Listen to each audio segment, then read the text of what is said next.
Olá pessoal, bem-vindo e bem-vinda ao canal Amuinvest. GGRC11, vale a pena? Venha saber.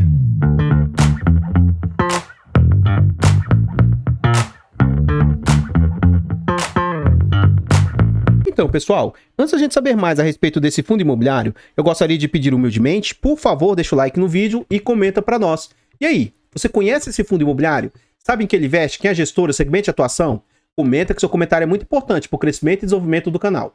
Compartilhe o vídeo com as pessoas que você conhece, nos ajude a levar conhecimento e educação financeira a mais pessoas. Like, comentário e compartilhamento é de graça, não custa nada e vocês vão nos ajudar imensamente. Nós já atingimos o nosso objetivo de 10 mil inscritos. Quer ajudar o canal a continuar crescendo? Se inscreva no canal e ative o sino. Desde já agradeço imensamente. Tá gostando do canal e quer nos apoiar financeiramente? Clique no botão azul de Seja Membro de aderir e saiba mais. A partir de 10 centavos por dia. Acho que isso não vai apertar vocês, não vai onerar vocês, mas pra gente faz muita diferença. Tornando-se membro, você vai ter acesso antecipado a vídeos, participa do grupo fechado do Telegram e principalmente tem preferência quando pede um vídeo aqui no canal. Eu tô tendo muitos pedidos atualmente e não tô conseguindo atender todos rápido.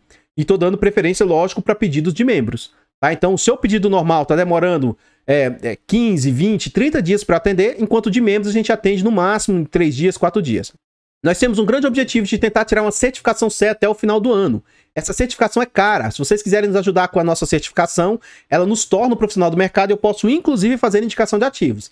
Quer nos ajudar? Faça-nos uma doação para o Pix do canal, amuinvest@gmail.com. Desde já agradeço imensamente a todos vocês que colaboram. Eu tenho 2 canais secundários que a gente está tentando monetizar, a Mudicas e a Mufiagro. O link desses canais vai estar aqui no comentário fixado. Vá lá e se inscreva, tá? A gente está quase chegando a 1000 inscritos. Conto muito com a sua ajuda e colaboração. Vamos lá, esse fundo imobiliário é um fundo aqui que, apesar de ele estar aqui como logístico, eu considero ele um fundo híbrido, porque ele tem galpão logístico propriamente dito, mas ele tem industrial ali no meio. Ele é um fundo que tem galpões logísticos e galpões industriais. Ele foi lançado em maio de 2017, é um fundo de base 100, a gestora Zagros é a gestora dele. Mandato híbrido, ele tem uma boa liquidez diária de 1 milhão e 100 por dia, uma boa liquidez. Os usuários do site dão nota 4 de 5, ele faz parte do IFIX com quase 1% e ele conta ali com 7 milhões e 758 mil cotas. Amu, é verdade que fundo de tijolo recompõe a inflação? Cuidado, nem todo fundo de tijolo recompõe a inflação. Ó, se a gente pegar aqui, ó, 2017, 2018, 2019... 20, 21 e 22, exagerando, ó, a gente vai ter ali, ó, 6 anos.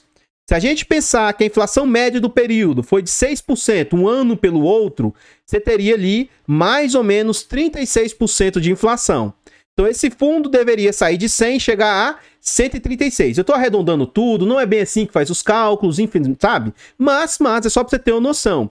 Será que esse fundo saiu de 100 e chegou próximo a 136? Sim.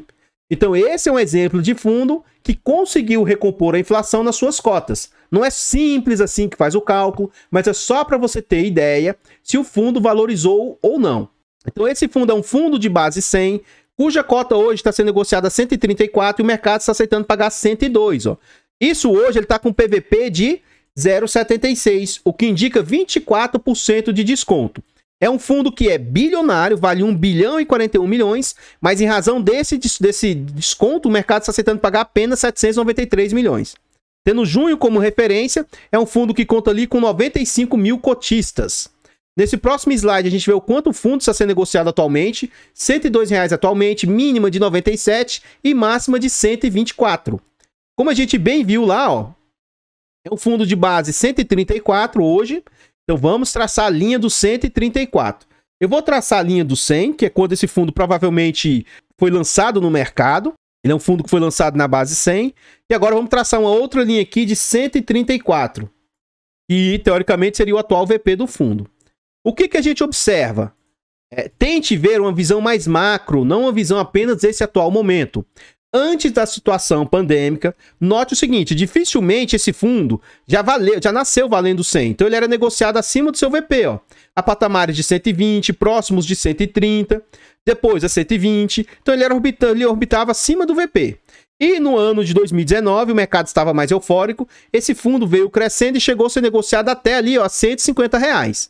Veio a situação pandêmica, jogou as cotas do fundo para R$94 lá em março. E hoje, na data que eu gravo o vídeo, o fundo aí, ó, está sendo negociado próximo às suas mínimas, lá da situação pré-pandêmica. Na situação pandêmica ele caiu a R$ 94,00. Rapidamente ele voltou a patamares ali de 120, 130, 140, novamente voltou a 150. Mas como todo o mercado no ano de 2021, entre março e maio, ele começa a sua, entre aspas, né, sua derrocada, sua queda. Então ele sai de patamares aí de 150, 140 reais, despenca para 120, despenca para 110, chega a bater 100 reais de VP lá em novembro, sobe novamente ali a 120 e atualmente ele está lateralizado mais ou menos entre 110 e 100 reais atualmente de cotação, né?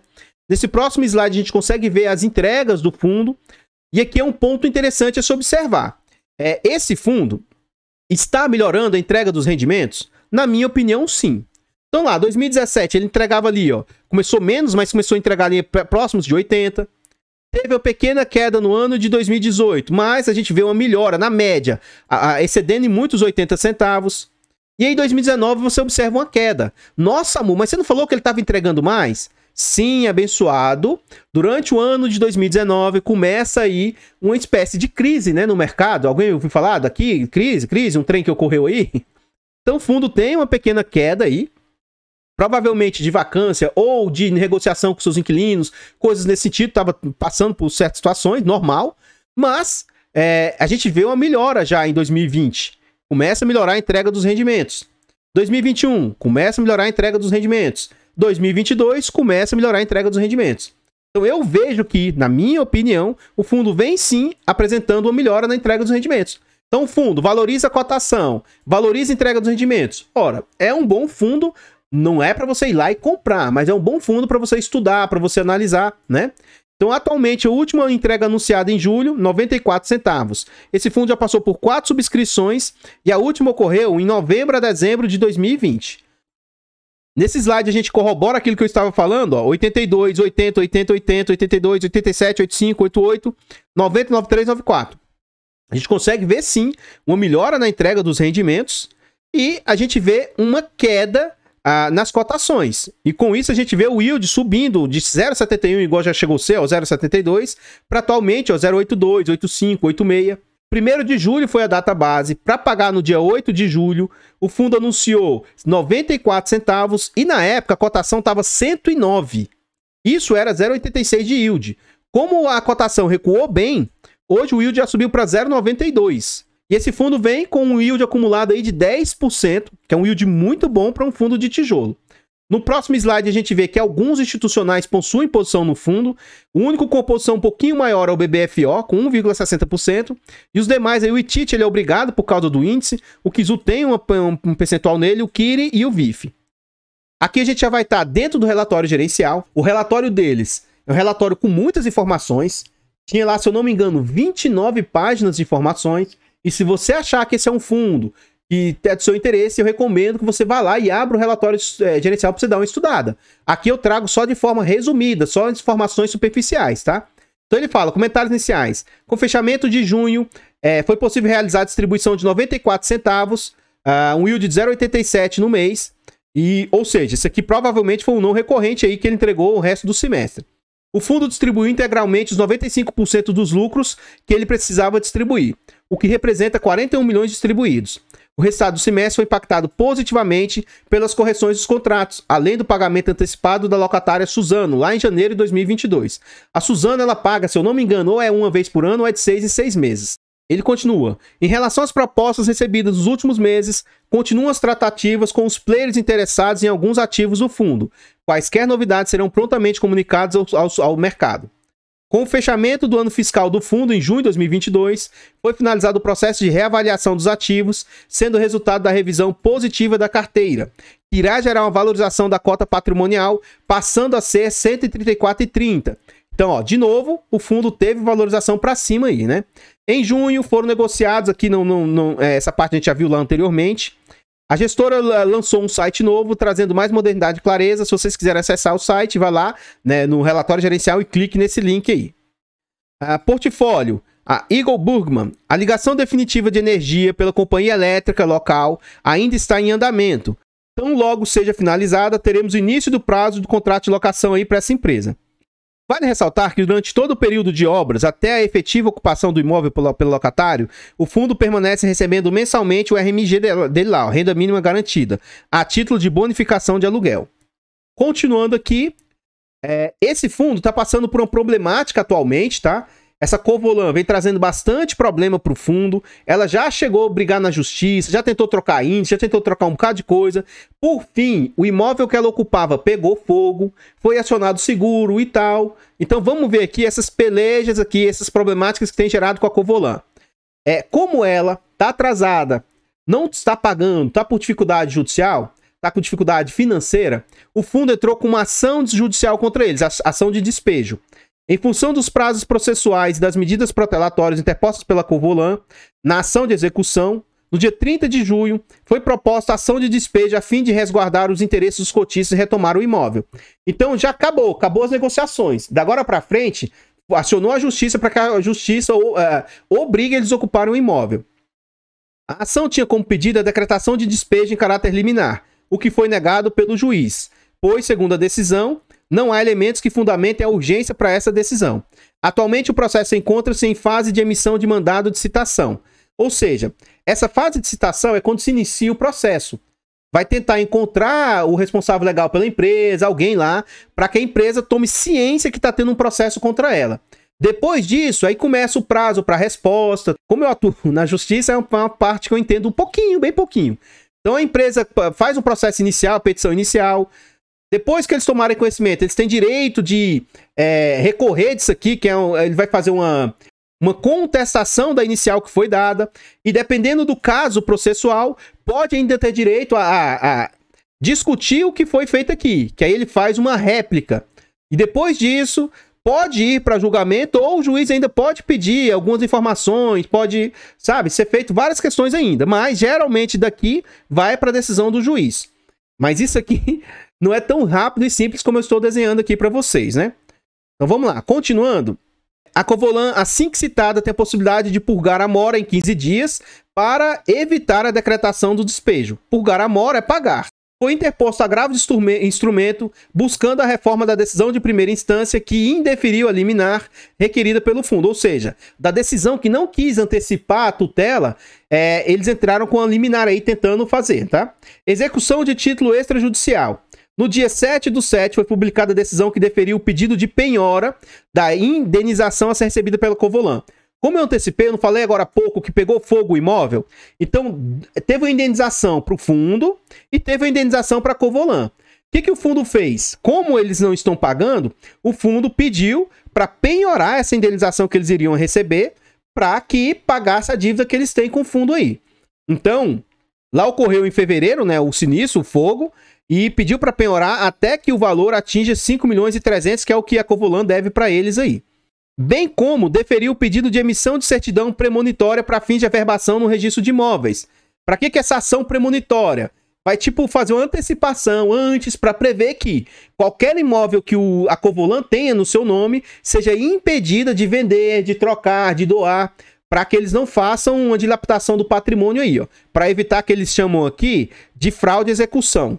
Importante ressaltar que, mesmo diante de todas as medidas judiciais em andamento, a gestora buscou de todas as formas um contato amigável com os representantes para sanar a inadimplência, porém sem sucesso. A gestora permanece empenhada na obtenção de sucesso na execução judicial, independentemente de qualquer avanço ser obtido na ação de despejo.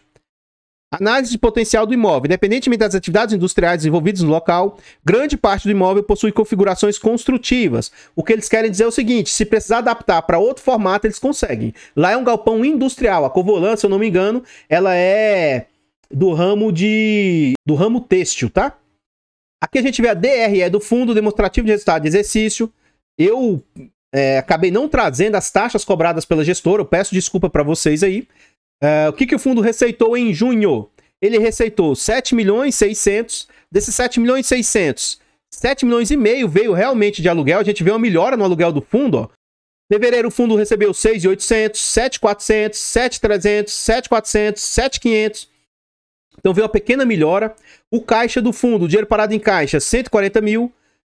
E despesas que o fundo teve. O fundo faz um destrinchamento das despesas. Eu vejo isso aqui muito positivamente, ó. Então, o que o fundo teve de despesa? Despesa financeira, 375 mil. taxa total de administração, 823, aqui vai para o bolso do gestor. Imposto de renda fixa, 28 mil. E outras despesas, 111 mil. Então a gente vai ver na prática o que é que esses 823 mil aqui que foi para o gestor representa frente aos 7 milhões 669. Lembrando que para mim o máximo que eu acho aceitável seria 15% de despesas. Então vamos lá. 823 vezes 100 dividido por 7,669. O fundo aí tem de taxas 10,73, algo positivo, na minha opinião, bem aceitável. No próximo slide aqui, a gente vê o patrimônio do fundo. Então, o fundo tem de patrimônio 1 bilhão 219 milhões, contudo, ele tem uma alavancagem bem pequena, na minha opinião, uma alavancagem de apenas 61 milhões. Frente a esse total aqui do patrimônio, é algo bem pequenininho. E aí, tira a despesa, né? A alavancagem, que ainda não está pago do total do patrimônio, o patrimônio líquido cai para 1 bilhão 157 milhões. Aqui a gente vê cada um dos seus inquilinos, o que eles representam aí do portfólio, né?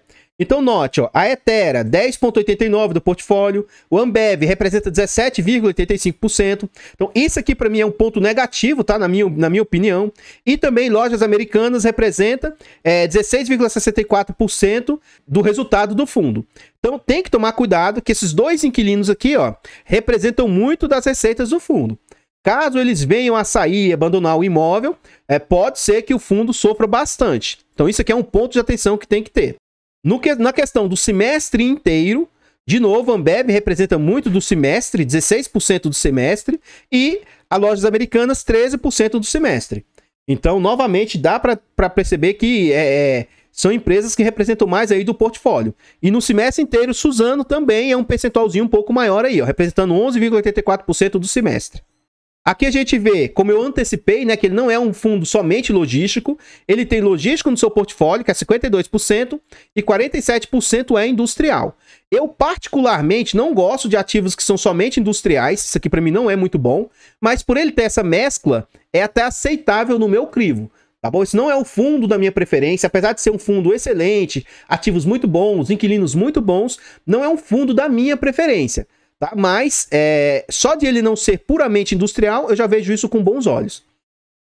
Os seus inquilinos são do setor varejista, siderurgia, petroquímica, têxtil, que é a Covolan ali que eu falei para vocês, ó, alimentos, papel e celulose, agronegócio, índices de reajuste. A maioria dos contratos são reajustados pelo IPCA, sua imensa maioria. Tem mais 4% ali pelo INPC e 1% pelo IGPM, quase 2% pelo IGPM.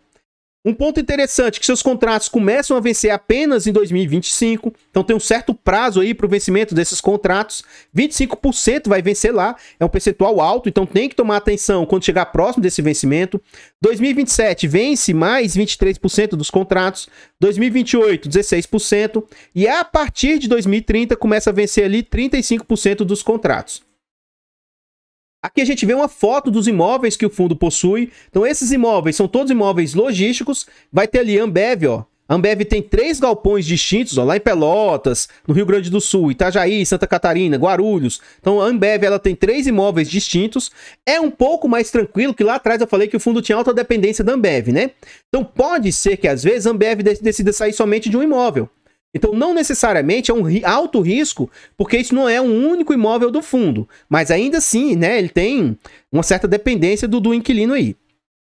Aí ele tem a Hering lá em Anápolis, Lojas Americanas, Uberlândia, Minas Gerais. Provavelmente, se for somente essas lojas americanas, deve ser um imóvel muito grande, porque o fundo tem uma dependência das lojas americanas, né? Moinho lá em Iguaçu, lá em Cascavel, Paraná. E continuando aqui, as demais galpões logísticos que o fundo possui. Moinho também, lá em São Miguel, lá em Paraná. Nicei, lá em Colombo, Paraná. Santa Cruz, deve ser Anápolis.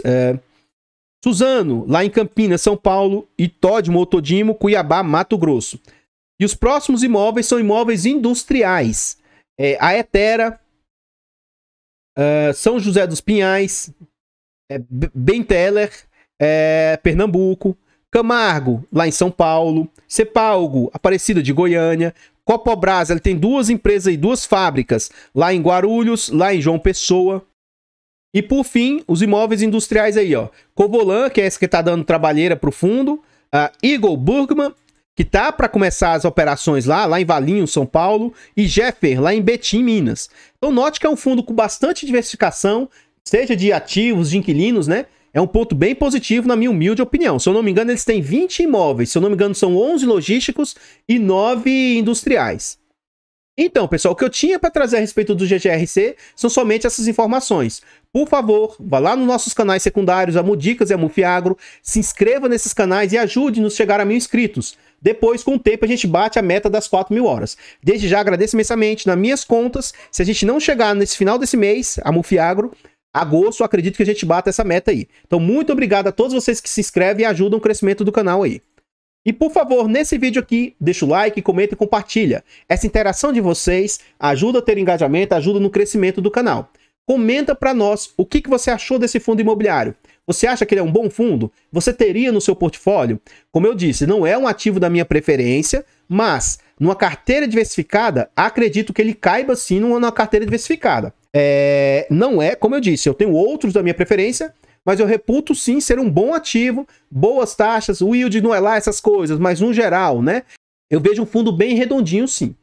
Por favor, compartilhe o vídeo, ajude-nos a levar conhecimento e educação financeira. Deixa eu só voltar um pouquinho. O meu ponto de vista, note, ó, não tenho interesse de ter no momento, mas para mim é um excelente fundo. Então, eu gosto do fundo e não necessariamente eu preciso ter no meu portfólio. Esse ponto de vista não representa uma indicação de compra, venda ou manutenção do ativo. Por favor, se inscreva no canal e ajude a continuar crescendo para a gente chegar, quem sabe, a 20 mil, 50 mil, 100 mil. Torne-se membro do canal a partir de 10 centavos por dia. Muito obrigado aos últimos membros. Romário, que renovou o clube de membros. O Adael e o Jorge Luiz, muito obrigado mesmo. E se você quiser fazer uma doação para a gente tirar a nossa certificação CEA, quiser ajudar, ou se você quiser fazer uma doação diretamente para a carteira pública do canal, para a gente investir na carteira, faça-nos uma doação no nosso Pix, amuinvest@gmail.com. Desde já agradeço imensamente todos vocês que colaboram. Eu vou ficando por aqui, vou ficar passando mais alguns slides a respeito desse fundo imobiliário e eu espero encontrá-los nos próximos vídeos. Fiquem todos com Deus, tenham um bom dia, uma boa tarde, uma boa noite e... fui!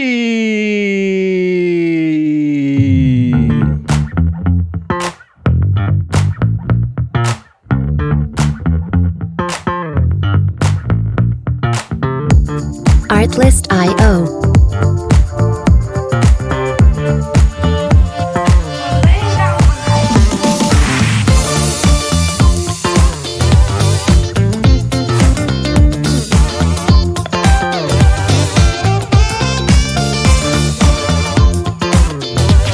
Music licensing reimagined.